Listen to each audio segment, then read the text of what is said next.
Well, the state is in a position where they have already invested millions and millions and millions and millions of dollars prosecuting, investigating with the state police, with the Department of Justice, with other agencies, my brother's murder. And that cost millions and millions of dollars. And it was an investigation that was steered to find a scapegoat by the name of Frank Gable. And then they spent millions of dollars trying him and convicting him. They spent millions of dollars out of the state coffers to defend him and to take this to appeal after appeal. And until they finally wrestled it away from the state domain and got it before a federal judge that had the wherewithal and the temerity to actually go through the entire documentation of the case, did you get an honest reading on the thing, where in all probability Frank Gable is innocent. And here we are. Let's spend a couple more $1 million and a couple more years of Frank Gable's life appealing it. That just cuts me to the bone.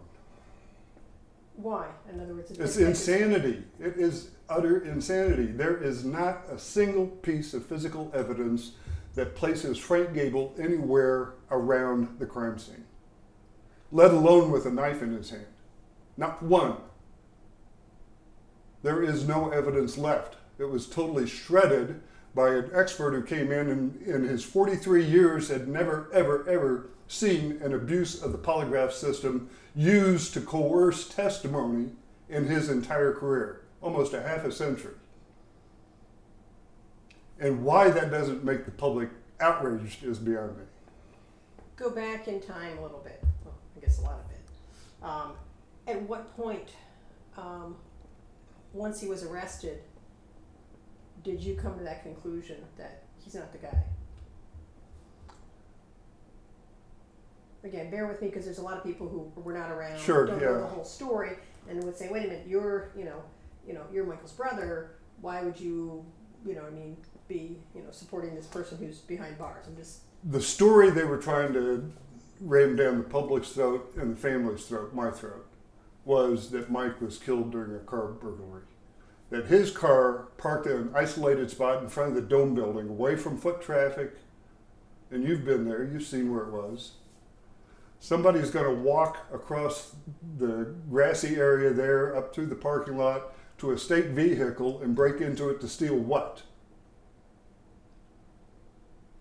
And it just didn't make sense. from the beginning. From the very beginning. And why would Mike risk his life defending a state vehicle? So nothing made sense. Mike was not a hostage type person. He wouldn't put himself in that. He was in charge of security. That was his business. He wouldn't walk into a cell with an inmate and say, "Hey, come here, I think you've got something in your cell, I want to search it." That's stupid. But they were trying to sell me that, and I didn't buy it. I mean, early on. I mean, your take was From that day one, it was a car burglary, a jockey boxer, somebody getting the valuables, Right. his cassette tapes. My God, that's a fortune. But nothing was missing. The car was not disturbed. The car had a light covering of dust on it there were no fingerprints, nothing. It hadn't been broken into, and Mike's alarm hadn't gone off. At this point, apparently they're still going to dispute it. In other words, where they say, "Oh, well, we're trying to still, appeal and keep this thing going," even though the federal judge has had a ruling on it. Why can't they swallow their pride and say we screwed up? There isn't a case here. We're keeping a man in prison that's costing us $35,000, $40,000 a year just in incarceration fees alone to save face. Because the little bluebird might come in with a little clue that'll say, it was Frank Gable in the library with the candlestick. We got it. And that's basically their case right now. They had to go buy a knife at True Value Hardware store and say, this is almost probably the knife that was used in the murder. And it's a knife that is almost probably like the one that was missing out of Frank Gable's wife's knife collection. And here's the receipt for it. That was their murder weapon. Impossible. It's impressive to me that you haven't given up on this, that you haven't said, I don't see this ever getting squared away properly in my lifetime. Frank Gable, he was a meth head, dealing meth, and he was heading down the wrong road, obviously. Does he deserve 30 years? Does he deserve life in prison? You know, if that were the case, how many opiate users in the state of Oregon, how many meth users, how many coke users, how many of the pot users before it was legal should be in prison for the rest of their lives? Do you keep in touch with him? I had a 2-year hiatus while we were going through this Judge Acosta federal hearing, where I told Nell I won't talk to him. They won't have any reason to take me into the thing. I didn't talk to any of the witnesses. I pulled my horns in for a couple of years, and here we are. I'm done. Done in what do you mean? Now I can talk. And like I said in the one interview, I'll come after him with pitchforks and shovels. This is just no excuse for this behavior. It is just so unprofessional, so inhumane. When Mike was killed, we tried to get the FBI involved because I felt very strongly that there might be some people that were involved in the investigation, that were involved in corrections, that could be compromising the investigation, that may be culpable in the planning of the murder and the carrying out of the murder. And that having a set of outside eyes would be extremely, extremely beneficial and add to the credibility and the integrity of the investigation.